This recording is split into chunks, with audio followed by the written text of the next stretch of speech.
Welcome to Daddies the Podcast, featuring Eric and Greg. Join them each week as they hang with a new guest to talk about who they are, their why, and the stories that come up along the way. Thank you for being a part of the Daddies community. I don't normally, I try not to drink too much during the week, but... What are you drinking? So it's I got the glare. Ooh, lemon drop martini, okay. Right. And so these cut waters. So here's the thing. I wouldn't have grabbed this, but my wife comes up to me and she goes, "Hey, if I crack this open, will you drink the whole thing? I just want a sip." This thing is 11%. 11%. It's going to put me down. So we're On now on a timer. On a Tuesday? On a Tuesday. Man. You know what? There's a theme. This isn't the first 11%er I've drank on a Tuesday night. John, are you on the East Coast right now? Yeah, I'm on Long Island, New York. Oh, okay. Cool. Yeah. Cool. So you're not too far away from us. We're in Delaware, so we're... Oh, yeah, not we're far pretty at all. close. I'm just admiring your wall of guitars. Myron. This is, we all have our little space, and this is my little space for just writing, recording. A home studio, I guess you call it. But Yeah, so where the magic happens. exactly. do you record everything right there? Like, is that... Or do you go to a studio, or how does that work? I love being in the studio. Like, I love being in the studio. And we, as a band, we started the band, it was over 30 years ago. And so we were still analog. We were still when we started, it was 2-inch tape, and we always tracked live as a band. We would do overdubs, but it was always about capturing that basic performance as a full band. So you do your take, and then you go in the control room and you hear everything coming back at you the way you want to hear it. So I still want to work that way. But it's challenging.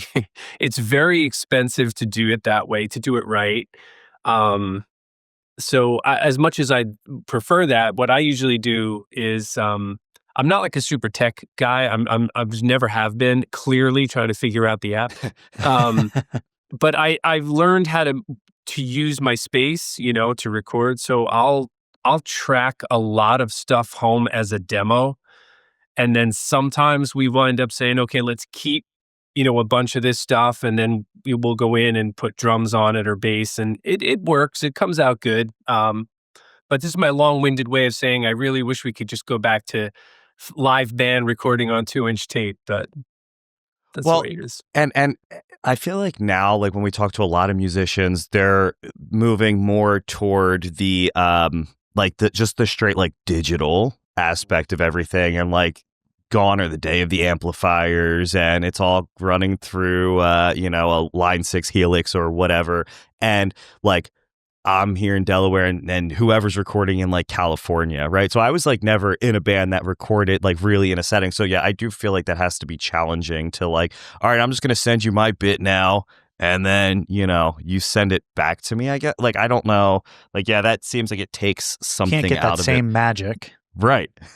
Yeah, I don't know. It's I never want to kind of shit on anybody else's process or methods, because look, the stuff sounds great. It sounds great. Who cares? Yep. How you got there? I mean, just think about the Beatles. They did a lot of weird stuff in their day, but it sounded awesome, and nobody was questioning it. But bringing up the amplifier thing, I find that so fascinating. There's a lot of bands, it makes total sense if you're doing fly-out shows, and you can just show up, and in one road case, you can have your in-ear monitors and your amps, your digital amp farms and all that, and everything's consistent. It makes total sense. But I'll tell you something kind of funny. The band did the Creed cruises when they did their first reuniting things. It was awesome. And so my wife came with me, and we were in one of the theaters watching a band play. And my wife was like, "That just sounds weird to me. I don't know. It doesn't sound good." And I was like, "Well, what is it? What doesn't?" She's like, "I don't know. It just doesn't sound right to me. It doesn't sound that good." And the band wasn't using amps. So even she, who, granted, she's seen a million shows with me, but she's not a musician. She had no idea. She just, something wasn't hitting. There was something visceral missing, I guess. I feel like too, like one, if you're like on stage, like the power of the amp just like behind you. But I know, I can't remember who I saw, but it was the same thing where it's like, it sounds fine. It sounded fine, but it didn't sound the same. And I remember like playing a show and you'd bring your giant, your cab and your head and you'd turn it up. And then the sound dude would be like, all right, now crank it down a whole bunch. And then they would turn it up. But like now it's just, you fiddling with it on the floor or whatever. And it definitely does sound, I think it's probably easier to recreate that sound that is like badass in the studio on a laptop. And you can like tweak it to however you want. I feel like live is still, I think, I don't know if you ever listened to the 1975, but Matty Healy was saying like it's really hard to get like the distortion sounding right live. He's like, it just fucking sounds off. Like it doesn't. The digital side. On the digital side. Yeah. So, but I guess too, like when you have all the money in the world and you can afford to send your tube amps wherever, it's a little bit different. Well, you know what it is? It is a couple of things, but one of them is if there's no speakers, there's no air being pushed, out of an amp and a guitar. Like there's no air, there's no physical part of that.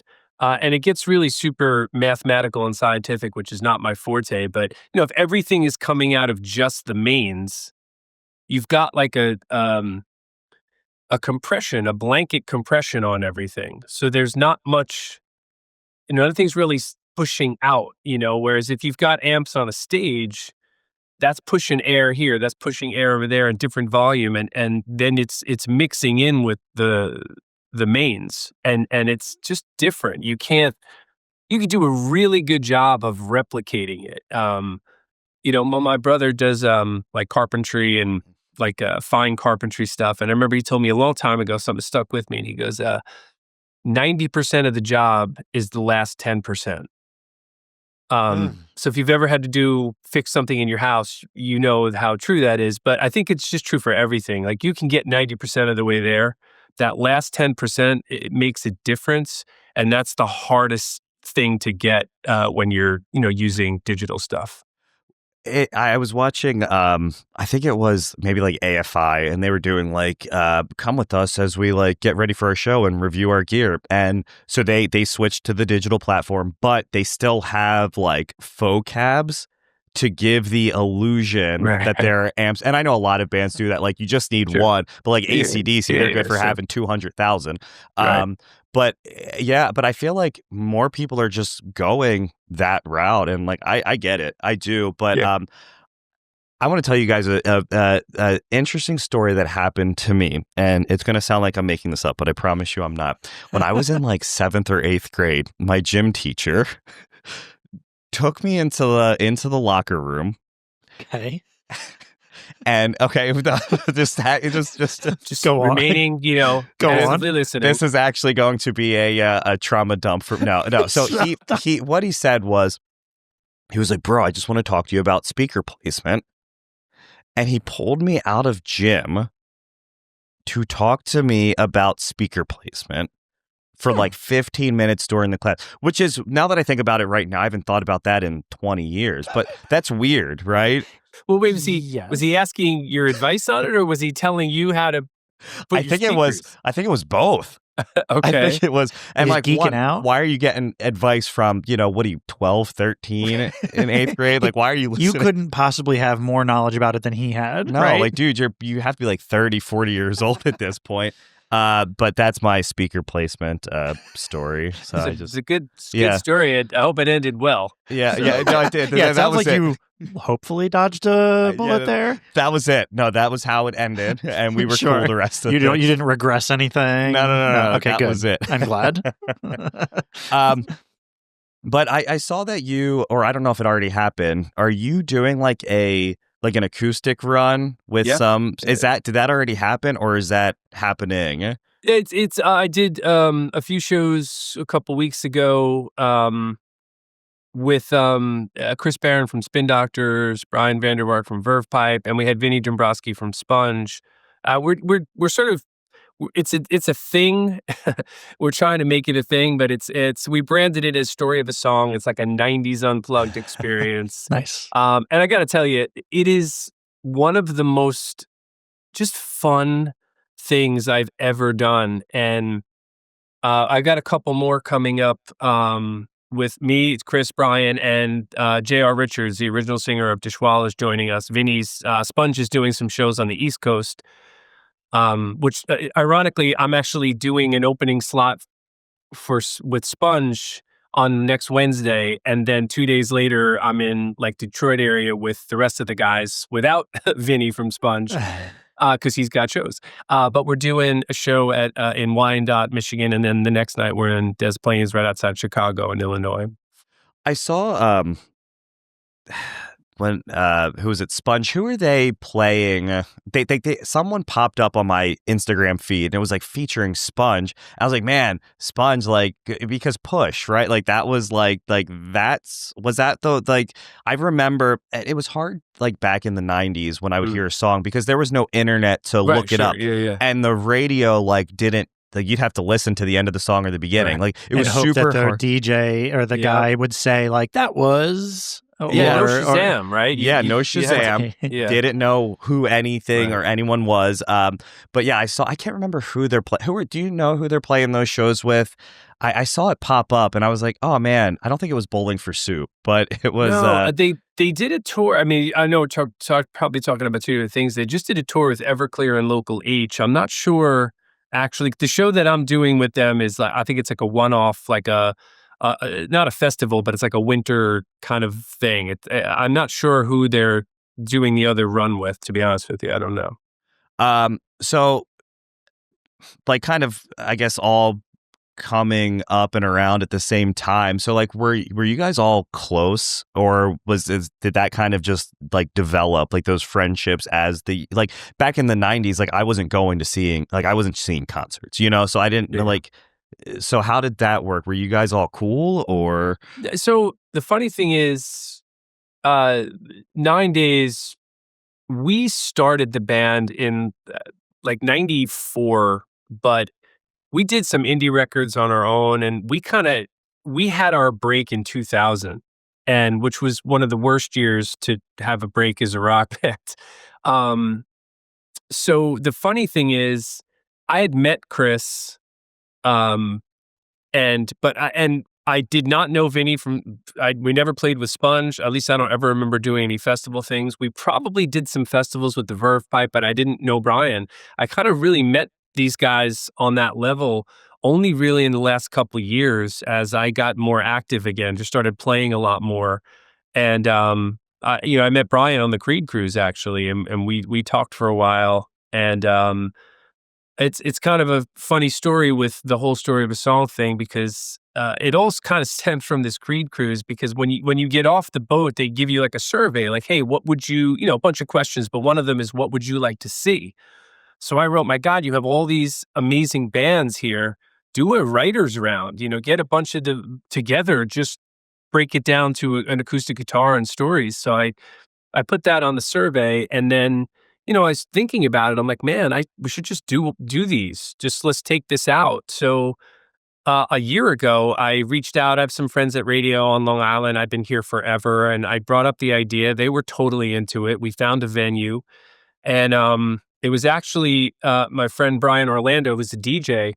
He says, oh, you got to get Vinny Dombrowski from Sponge. I'm like, okay, I love those guys. That's cool. And I reached out to Brian. And to make a long story short, Robin Wilson from Gin Blossoms and I know each other. And he was actually the fourth. And the day of the show, it's like 10:30 in the morning. And he called me up and he was like, I am so sorry. I've got this like throat infection. I thought I could, kind of fight through it. I can't do this. And I understood. I've been there before. So this is the day of the show. And we'd sold like 400 plus tickets. There ended up being like 700 people there. So everybody's freaking out a little bit. And I called up Aaron Acomas, the drummer for the Spin Doctors. And I said, hey, listen, Chris would be great. But if you know anybody that could like last minute kind of jump in here. And I think 15 minutes later, Chris was like, I'm in. Hell yeah. And he was amazing. So that was the first show we did. Everybody had such a great time. So we just were like, let's just keep doing a bunch of these shows. And that's honestly how we all got friendly together. And I kind of really just became super friendly with all those guys just through this last year of putting these shows together. I think people like nostalgia is awesome, and we talk about this a lot, and like it's just so fun, and like I'm so glad that people are like going out and supporting these shows and still like just having these like Definitely been a resurgence of popularity from things that were like 20 years ago. And too, like I'm glad that even like, because I feel like music from the 90s never became like cringy to dig in 2025. It was always like the shit. But I feel like emo music from like the mid 2000s, like it was like cringy for like 5 years to like admit that you liked it, right? And now like all of that's kind of coming back, and it's like people are more accepting of just like listen to whatever the fuck you want and have fun with it, right? Yeah. Like who cares? I agree. It's different. But I think a lot of it has to do with streaming, being able to stream whatever you want at any time. It's had this really, I don't know. I don't know how old you guys are. I have a feeling I'm at least 10, 15 years older than you guys. I'm officially in my upper 30s now. I'm 34. Oh yeah, I got you. Yeah. Oh my God, I got you by like 15 years. And the funny thing is, so I've reached a point now where these are reading glasses. If I take them off, you guys would be blurry. But I don't need them for anything if it's further than 2 feet away. But I'm like, I'd like to be able to actually clearly see your faces. Right. So talk about age. Right. But I think that when I was growing up in the 80s as a teenager, I mean, there was no computers, there was no phones. I mean, there were computers, but like nothing like not you have functionally now. for what we use them today. Yeah, I mean, and I talk about this all the time. It's like, I'm not kidding you. Ask anybody who's a Gen Xer, and if you were a music fan, there were albums that you read about for years before you heard them because no one had them. You had to, if you were 12, 13 years old, like, I don't know, I wasn't like ordering albums out of the back of a magazine. Right. It didn't occur to me that I could. So there was a local record store that would have cool imports or bootlegs, but it was small. And I remember there were records I was dying here, and it took me 2 years to finally get my hands on a copy. So the whole idea of music and it's where it fit in its place. And also in the 80s, if you think about it, stuff that was recorded in the 60s and 70s sounded ancient. Right. If you were a teenager in the 80s, like it was like, oh my God, that's like dinosaur music. And it doesn't work that anything recorded in the 90s to now, there's not a tremendous sonic difference. Still sounds great quality. Yeah, everything kind of reached this point. So it's interesting how I don't think people care as much about the genre or the year it came out or anything like that. And it's super interesting to me how that's changed. Well, I remember when streaming first became a thing, or even like pirating, the thing that I remember was going to be like, oh, this is going to be the big change is a band or an artist would put out 1 or 2 really great songs. That's all they needed. And then the rest is just filler. The rest of the album is crap. It could be crap. They didn't have to really think about it because those songs will sell that album, and they could sell however many, and people had to buy the whole thing to get those songs. Now, you could just buy, and then I remember when iTunes was the way that I would consume my music, I could just buy that one good song and avoid the rest of them. And that was like 99 cents. I don't got to pay $10 for the whole album. Well, and I think that was really frustrating too, because you would hear that one song on the radio and then you would buy the album and hope that, you'd save up 12, 13, 14 bucks or whatever and hope that the rest of the album was good. And then sometimes you would be really disappointed when I think the first album that I ever got where I like from front to back, Hybrid Theory. Linkin Park. That was like the first album that I bought that I heard in the end, went out and bought it, and I was like, this whole album is fantastic. But like before then, I used to hear a song and then I would get Now That's What I Call Music. Right. Because it would have only those bangers on it. Hits. Just the hits. And I feel like I did myself a disservice, but I mean, I didn't have the money to buy those CDs, and so I would spend my money on candy and video game, and like other things. So it was just, the streaming shift, and it's $34.99 a month or whatever it is for Apple Music or whatever is the best. You got the premium. You have Apple One. Yeah, I was gonna say, man, I don't Pro Plus Platinum. Okay, but even so, say $20 or whatever, it is so worth it. That is one thing that I will make sure that I always budget for each month, is being able to listen to music all the time and hear, and discover new music as well. But going back to Now That's What I Call Music, because I still see the ads sometimes. I don't know if they're still pumping those albums out. Were you guys ever on any of the were you on one of the? Yeah. In fact, hold on one second. I want to show you something. Just give me 1 second. That's great. Greg, what was your first? I think it was Now That's What I Call Music 2, and I got it bootlegged in New York from a street vendor. Mine was 4. I had That's What I Call Music 4. But they were fire. They were really good. Mine had Eiffel 65, Blue Dabba Dee Dabba Die. Yes, sir. So good. And Eiffel's but you didn't buy the Eiffel 65 album. No, but it might be the thing that introduced me to like electronic music. I mean, sure, that's fair. Okay, so I'm not saying this to try to be cool. I don't really hang up like the gold records and stuff like that. I just whatever for I don't know. I just don't do it. But I had this we have a storage room over there, so it's probably super dusty. But I don't know if can you read that? There it is. Yeah. Is that 5? Which one is that? That's What I Call Music 5? I think it's 5. Yeah. Wow. Something like that. Now, look, we had one song on here, but they sent me this, and I was like, oh, that's kind of cool. And wow. Yeah. That's awesome. Really cool. It finally served a purpose that I get to show you guys. Yes. That's amazing. So what year was that? 2000. 2000. Yeah, 2000. And so like what was the I mean, obviously Absolutely was everyone who is anyone knows that song. Like you did it. Like everyone knows that song. Everyone. And my wife and I were talking about it before I came into the office to do this episode, and we were trying to figure out. So it's funny that we got connected because my daughter has been watching Lizzie McGuire, and on the first episode, Lizzie's walking to her bus or off the bus, and that song is playing. Yeah. And she keeps watching that scene, so I keep hearing the 5 seconds from the song over and over again. But like, what was the first? Like, did that all happen really fast? Like the success with that song, did it like overnight? Like that was the shit. Was it virility before the internet viral stuff was a thing? Yeah, it was. And quick aside, I've never seen the Lizzie McGuire episode, but It's aware. good. I know that it was in there because I see it on like statements. I'm like, oh, that's cool. But it's funny. I should really watch these things. But anyway, Sure.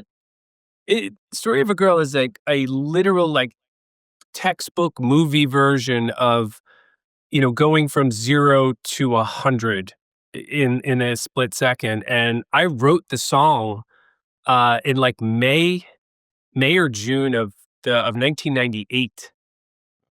All right. Okay. So it comes out almost 2 years later, which is insane. But I wrote the song, we demoed it, and we had an immediate just every label wanted to show, do a showcase. And this is after we'd put out 3 indie records, and we were playing in New York City, and we would have record company people and industries showing up to our shows and, taking us out to dinners and talking, but nobody was committing to signing the band.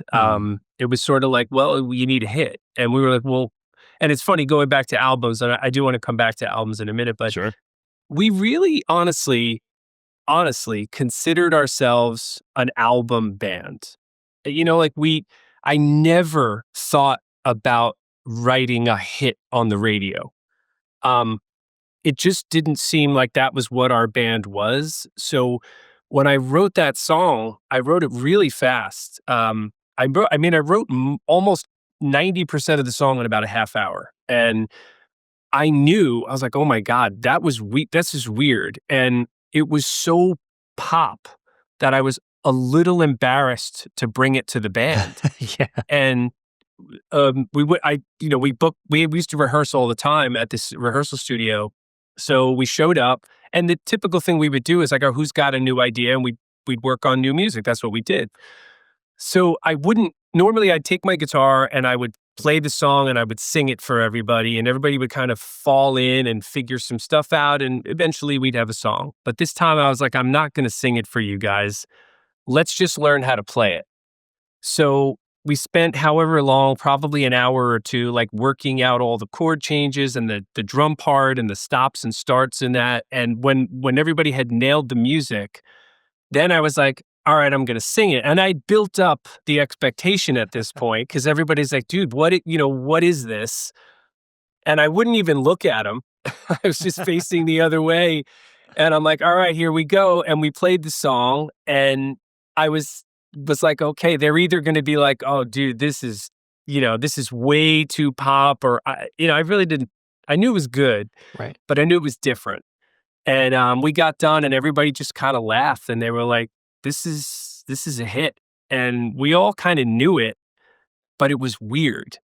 So fast forward, we sign with Epic Records. We go to Atlanta. We record the album. We deliver the album in like August. We go through a couple of different mixes. In December, it's done. And then we sat there for what seemed like an eternity. It was only a few months where like nothing is happening. Mm-hmm. And we're kind of like, oh my, this is a year of our lives now. We made this record. When is the button going to get pushed? What are we doing here? I'm living back home in my parents' house because we have no money. And, we all went and made the record. So we all gave up our apartments and where we were living.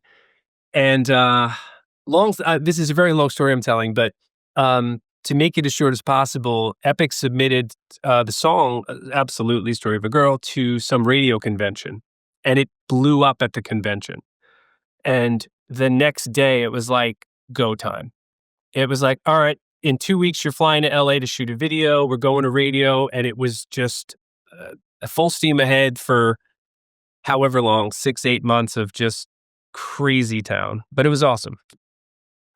So, and it's then got to be jarring. Like, yeah, right. To go from 0 to 100 like that. Like that. It's just weird. It's so weird. Because I don't know, I kind of felt the entire time like, this is not real. Were you just ready? Were you like buckling your seatbelt, like sitting on your couch, just waiting for the phone call, ready to just go? I thought I was, I thought I was ready. And when it was actually happening, it was great. But it's like, I think it's like almost anything else in life. Like you build up an expectation, and it could turn out great, but it rarely turns out exactly how you think it's gonna. And this is how it was. It was amazing, but it was so different from how I imagined that experience would be.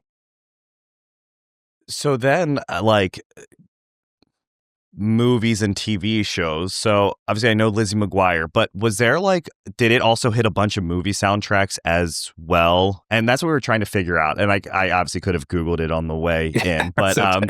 but we were like, it had to have been in like American Pie or something, right? So we were in retrospect, we were actually pretty protective over the song.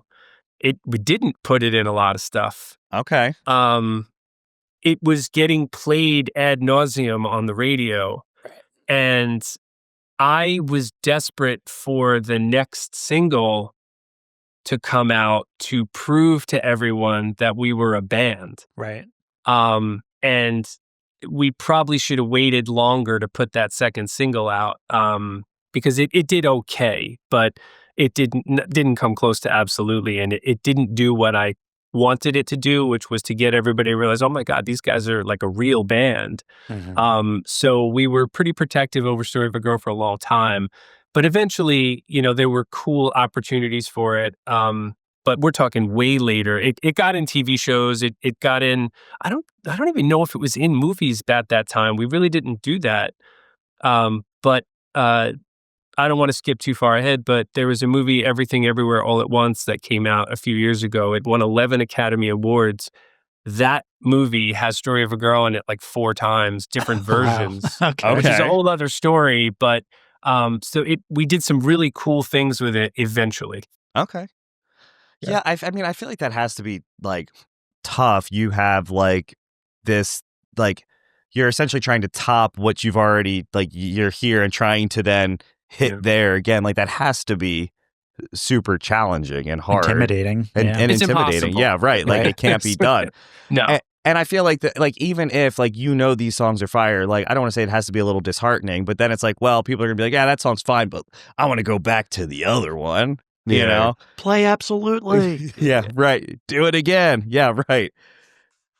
But I mean, again, everyone does know that song. Everyone. I whenever I book a guest for the show, I'm typically the one you were communicating with me. I tell Eric 9 times out of 10, I'll say, hey, we're having a musician on. I'll tell him the the band name and song, and he's normally like, yeah. But as soon as I said, hey, we're having 9 days. Absolutely. So, like, he knew, and I'm pretty sure I ended up singing that song at our Friendsgiving we had a few weeks ago. That's great. So, back in the late 90s, early 2000s, I was a rap kid. I was very gangster. So, I could tell. Yes, very much. I grew out of it, but I didn't. It wasn't my jam back then. But even then, I knew that song back then. Right. Can like you? everyone. You said that when this was all happening, that they, you said Epic was your record label that actually signed this one, and they flew you out to film a music video. I was very curious about how the music video process went with something like that. Were you able to have creative freedom, or did they say, "Hey, this is what you're going to do"? Just get in there. And I watched the music video again recently, and it's just you guys are the girl's taking a bath, and you guys are playing in a laundromat or something. We're in an apartment somewhere. Yeah. Yes. How was that? It sounds like you didn't have any. It was, it's so hard because I wasn't a kid. I wasn't like I was 18 years old, but I really was just like thrown to the wolves in a way. It's just you're thrown into this thing. And again, it's thrilling, but you have no idea what you're doing. And we have management, we have all these people, but it doesn't matter. You just don't know. And I'm trying to be cool. I'm trying to figure out, I'm supposed to be cool now. It's really hard to do. But we had I think they sent us a few treatments to look at for the video. I got to be honest with you, a lot of it's a blur. But I do remember we looked at a few treatments and we liked this one. But they wanted no part of us like acting. You know what I mean? They didn't want us to have any personality other than you guys just sit in this room. Like if you do watch the video, they filmed in several different rooms in this massive old hotel in downtown LA. And we were in the one room we were in. We were there and we were in the catering room. They didn't let us near anybody else. Like the whole girl in the bathtub, it's funny. Like we were nowhere near that, Right. I don't know her name. Oh, you guys aren't close after? No, I think we talked for like a minute and a half, maybe. You know who she grew up to be? Lizzie McGuire. Yes, yeah, right. Wait, just kidding. No. And so it's just funny, like they went off and filmed her scene. And at the very end of the video, she comes back in the room and she like does that whole hands on her hips, tilts her head. And, that moment, I think we spent probably however long filming that one little moment, but that's pretty much it. Everything else that happened, I wasn't there for any of it. And you probably wouldn't want to be a diva and say, no, this isn't right.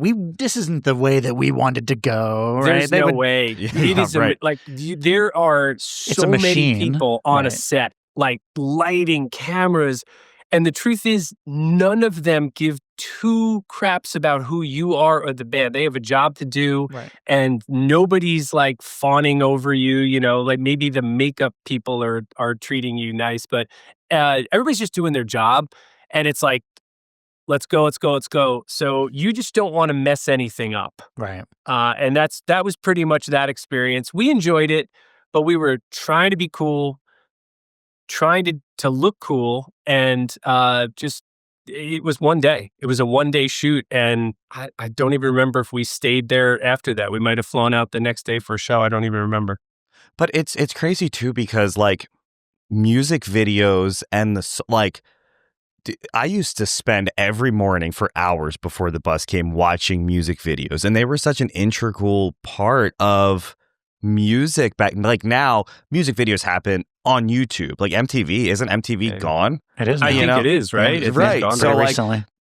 It's the music videos were so important, and like catching like any music video in the morning or in the afternoon coming off the bus or whatever, like that was so huge. But they were all pretty corny. Like most music videos are pretty like, but they were fun at the same time, right? And it was just like there was just something about 3 minutes of just like whatever the fuck's going on, and you just kind of immerse yourself in it, and it was just such a good time. And like I miss that about music, and it's a bummer to know like the creativity, and I'm sure it's still the same way now, you know, like you still, hey, we got a job to do, record this fucking music video or get off, you know.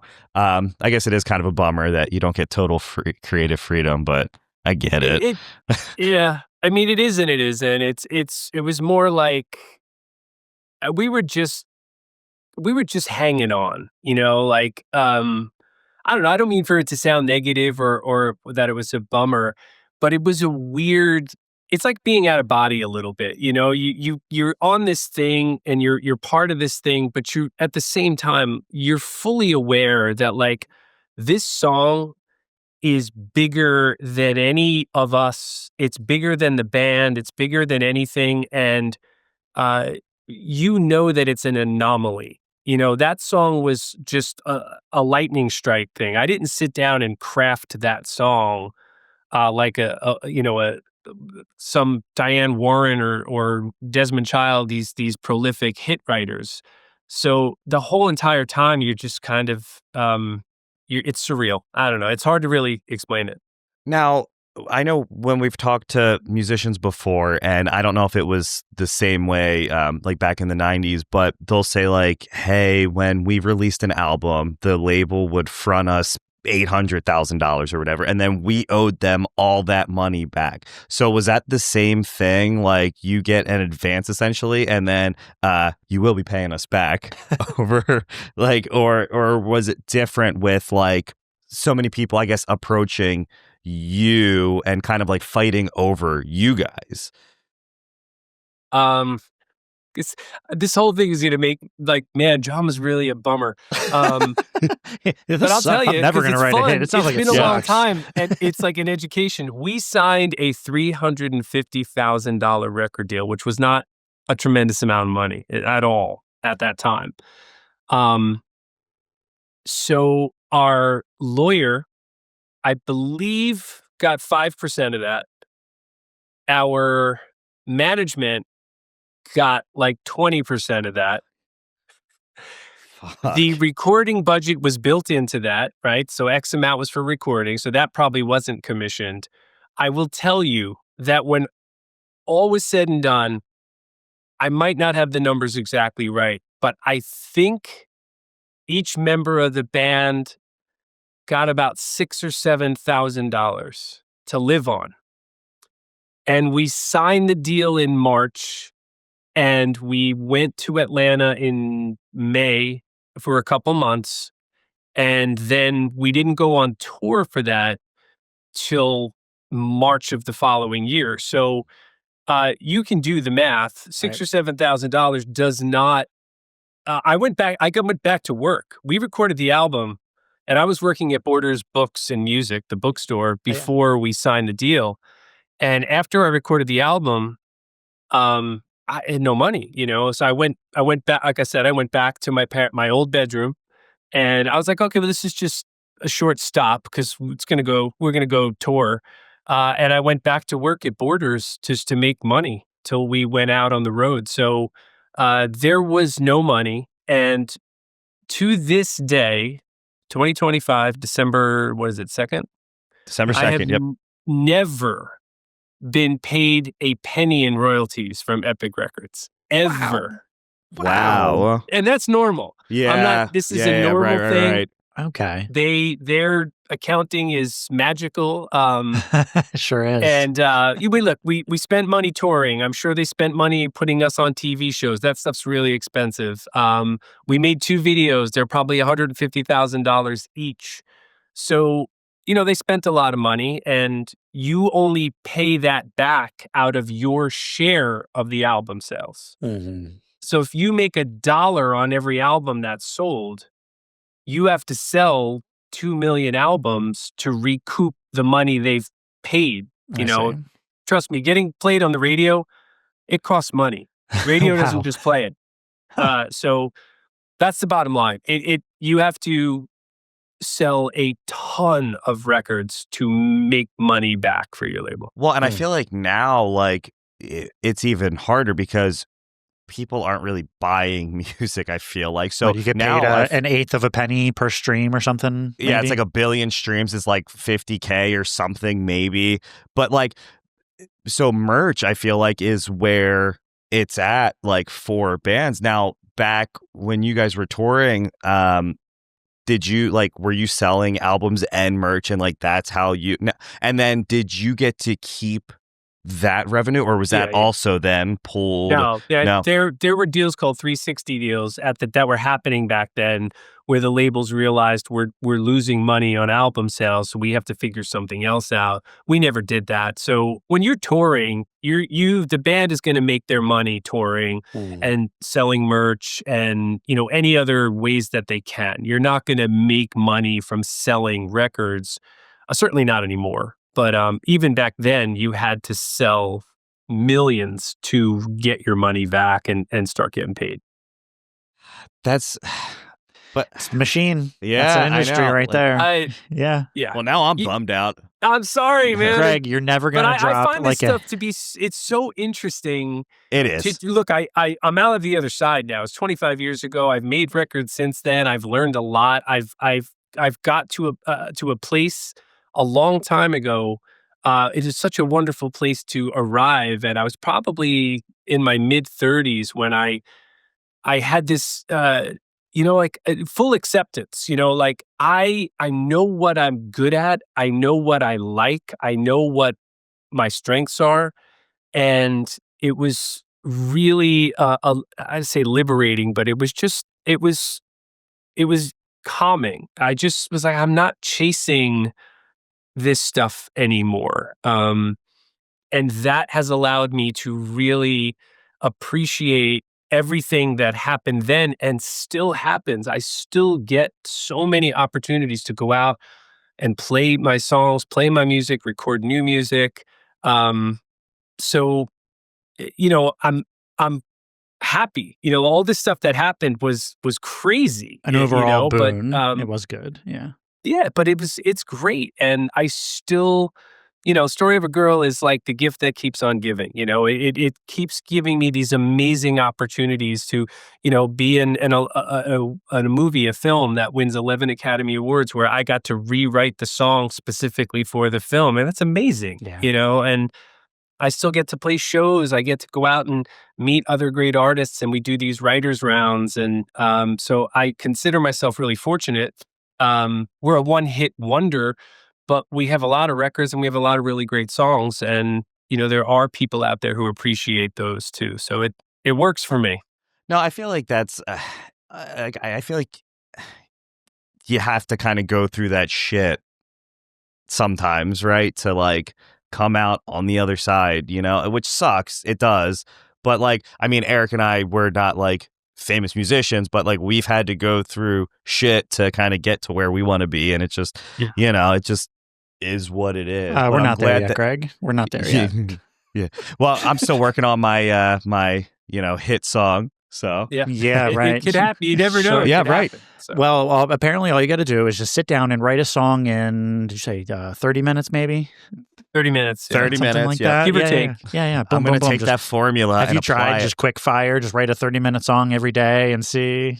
I've done it before and since, but never, it never to the degree of success. It never happened the way Story of a Girl happened. Of course. So Right. How do you feel about the like the new AI software that's out there pumping out these I see you shaking your head and that's what we were talking about yesterday, and how like, I mean, it's crazy now that you can listen to music and you're like, fuck, I don't know, is that real, or is that the vocals are always kind of like iffy, but like the music is like pretty damn good, and it's like, I don't know, I feel like that's going to become a real issue, even more so than it already is, really soon. Yeah.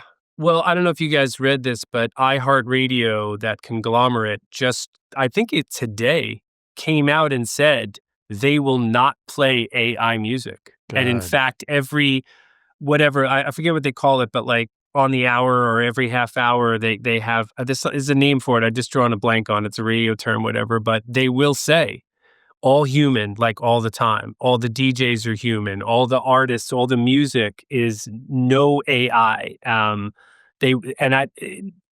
think that's awesome. Look, this is like an old man rant, okay? I'm not 22 years old, okay? I get it, but I refuse to mess with AI. I won't touch a Ouija board, okay? And I won't touch AI. It's just, I don't know. It's wrong on every level. It's just, I don't get it. I don't want to touch it. I have friends, and they've run things, and they're like, oh my God, it was amazing. And I believe it. I believe it's amazing, and I believe it has amazing capabilities, but I won't touch it. And I do feel that it is inherently wrong.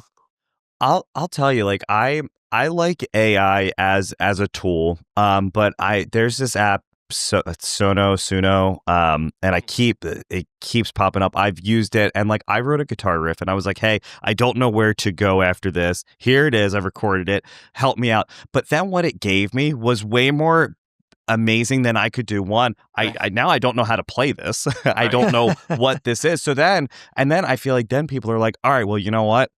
Fuck it, just do the whole thing, and I'll just because it's stay so out of it. much easier. So much easier, and it's I don't want to say it's better, but it's better than what I could have done in that instant. Not saying that if I didn't sit there, or people don't sit there and they still can't produce, but it's taking that work and it spat that song out in 25 seconds. Well, I feel like it's going back to what we were talking about earlier, where if you're not recording in the same studio as the rest of your band, but you can make different things happen. Like, whereas you don't need to be, hey, everybody, let's schedule days off of work, or let's all take the trip out to the recording studio and spend 5 hours writing a song or writing an album, or 2 weeks. You could just say, hey, I wrote this bit. Let me know what you think tomorrow. Boom, boom, boom. Or like, things can happen across the country. So, but it still won't have that same feeling. That is, if you were all just sitting in the same room. I have a feeling it's going to be the same with AI music. You're going to say, wow, look at the amazing things that Greg could do with that little bit of work that he did there, and then it would add in so much. But you're still going to know, I think, at the end of the day, that it's not the same as if he wrote it all himself or went through the pain to actually craft it. But also, too, like, then you factor in, like, all right, if I want to start playing live, how does that work? Yeah, right. So you're just not, and I guess now we live in a world where you can just TikTok or you're a DJ, you just go Instagram. Yep. Boop. Yep. And that's it. So you're never playing live. You're just uploading it and potentially making a ton of money doing it. But at what cost? And I like ChatGPT for talking of AI. Like, I use ChatGPT for emails, but ChatGPT giveth and taketh. And if you do not check it, it will really It will royally bend you over. He sure So will. wait, you said you use it for emails. What do you mean?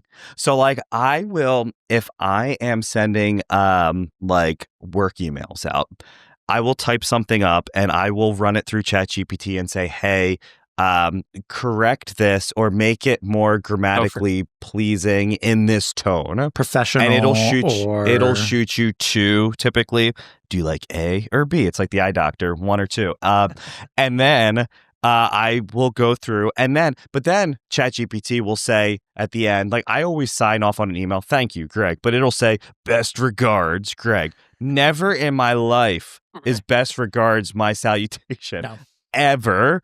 But I do use it for emails. I use it for as much as I hate to admit it, I will use it for cold calls when we're trying to get guests and reaching out for solicitation.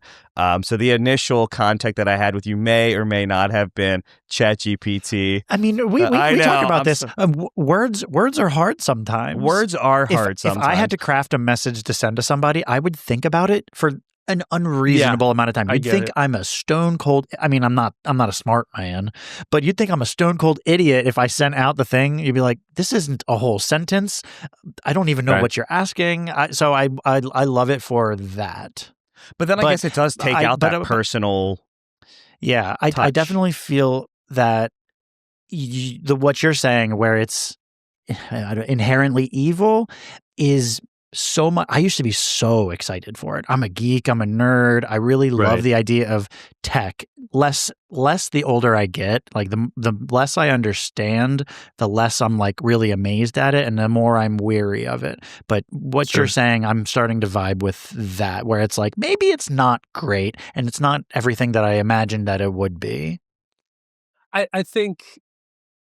By the way, I love this conversation. And obviously it's happening all the time, the merits of it and the push and all that. And I'm willing to sit on the sidelines for a while, but I think one of the things that you just can't discount is that a lot of times what makes something, like really great are the limitations. I think about Bob Dylan, right? It's sort of a cliche to say, well, he doesn't have a good voice. Like, I kind of like Bob Dylan's early voice, especially, and it's just superhuman, right? So sure, you could AI his voice and whatever, but it was the limitations of what Bob Dylan maybe could sing that was part of that charm, that was part of what made it so unique and awesome, or Neil Young for that matter. Like Neil Young's voice is not for everybody. But again, it's like, I feel like that is such a huge part of really good art. And certainly music is not just how well you can do something, but maybe I can't do this, so I will do it this way as a compensation. And I think that with AI, with music, there's like no limitations, and any limitations are artificial that you may build into it. And that's just one element of it. I don't know. I don't want to get too. It's, music has always been for me since I was a little kid, a very, I don't ever remember a time in my life, even as a little kid, where music wasn't doing something internally for me. It was always that way for me. And I love that about music. I love that about how it affected me. And that's why I just feel like I would almost be dishonoring that by just doing AI. Well, that being said, clearly it's happening. Clearly it's going to go. And, inevitably it'll find its way in and find uses for it somehow. I'll tell you, since we were having this conversation and you mentioned Bob Dylan, I went over to the Sono app and I typed in, hey, give me a Bob Dylan song. Shut up. I shit you not, that Bob Dylan that has, it sounds like Bob Dylan vocals with rock music behind it. It shot me out 5 songs in the span of us just having that conversation, which is fucking asinine. Could you do a song sung by Bob Dylan in the style of Rage Against the Machine? Sure. Right. I'm sure you could. I can do whatever I want. Right. And all you have to have is $9.99 a month to pay for it. Okay, so here's this though. How is it able to do that? Because somebody had to take Bob Dylan's music and feed it in. Somebody had to take Rage Against the Machine's music and feed it in. Yep. Now, there's the thing about standing on the shoulders of giants, right? We all are influenced by somebody, right? Even the Beatles, right? They were influenced by music that generation before rock and roll. So it comes from somewhere. Nobody exists in a vacuum and suddenly makes music. Right. But there's a line from the original Jurassic Park movie, and I can't remember exactly what it is, but it's something like Jeff Goldblum when he says, you wanted so badly to do it that you never stopped to think about whether or not you should. Yeah. It's kind of it. And that's kind of the gist of it. It's just, I mean, where does that go? Like you're feeding in all of this, and instead of being filtered, like if you're a musician, you have all this music in you of everything you've ever listened to, and it goes through a human filtering process, a soulful filtering process. AI is math. I hate math. And it's all math. Yeah. It's all math. So there you go. I'm not a mathematician. What you're saying is you wish Greg hadn't generated those Bob Dylan songs right there. there. It's like part of me wants to hear them really bad. I'm like, oh my God, I wonder what that sounds like. I know. And all I had to do was just give it a command. Yeah. Create your own song, Bob Dylan, in the style of Rage Against the Machine with rock music. And so creating music, 2 songs getting pumped out right now, electric with jangly guitars and a driving drum beat, raw male vocals, rock gritty. Like, it just gave me 2 songs. Right. Are they good? I don't know. But they, and it was that easy. Yeah. It was that easy. But something that it's man, don't you know what I'm gonna do? There you go. I just did it for you. You just did it. That's it. But you know Not what? as good as AI, I'm sure. AI music. Sono looks like they're hiring. So you could start feeding it. Yeah. But you know what I keep seeing too? Not even music but videos. I'm seeing AI videos every single day. And now I don't know if stuff's real or not. I always have to look for the hands because AI can't get hands right. Okay. Isn't that weird that they can't do the hands? Yeah. So I'm glad you said that because I saw them generating pictures where the hands look phenomenal. Uh-oh. And then the only way that you could tell is that like there's like pictures on the wall. Okay. And first of all, any new technology, do you know who adapts it most powerfully first? Pornography. Sure. And not, yeah, sure. I could be a pervert sometimes. So I've seen my fair share of AI pornography already. And that's what it was. Damn it. Just outing myself. Ready? So, but the hands looked great. And someone commented and said, oh yeah, but look at like the movie posters on the wall. They didn't quite make sense. They had backwards letters. Or they'll say, what's the internet lorem ipsum, like the like placeholder text. Yeah. So some things like that just don't make sense. But I have to say the hands looked amazing. Then we're screwed. Pretty much. And that's the thing where like our parents get tricked at things like let's not go there. Yeah. Social security or like I need an Apple's gift card. They get tricked and we're like, come on, mom, come on, dad. Like that's not real. Like you can tell that's not real. That's fantastical. That's right. That's our new thing. That's going to be our thing that we get tricked by is AI. And our kids are going to be like, oh, you fucking nerds. Yeah. Younger generation, they see it all the time. So they're attuned to it. And if you don't, you won't be. Now, on the flip side of that, I do find it really fascinating. I don't know what I've been looking at on our algorithm, Eric, but I see these videos every day where it's like a meal from 1850 for a poor coal miner for breakfast. Have you seen those? Just last night, I was like, what is this? I love those videos. I'm like, oh, this is cool. But like, I know it's AI, obviously, but like, I am guilty of partaking in the AI videos sometimes. Yeah. Sometimes I like to put my face. I'm just kidding. Stop it. I'm kidding. It's inevitable, guys. We got to live through it. It's gonna, like you said, John. It's gonna happen with or without us. We don't know where it's gonna go. Like I said, I'm gonna hang on the sidelines for a while and see what happens. I like that. Well, John, before we go, if you, I know you have some shows coming up, and how can people check out your music? Where can they find your shows? All that fun stuff. Yeah, I would love for you guys to come find the shows. So I think obviously the 9 Days website, but also like the Instagram's that's the only social media that I actually use. And I just use it for the music stuff, but it's 9 Days Instagram. I have my own John Hampson. I think it's John Hampson Official because someone had John Hampson. That's my Instagram. And then Story of a Song has an Instagram.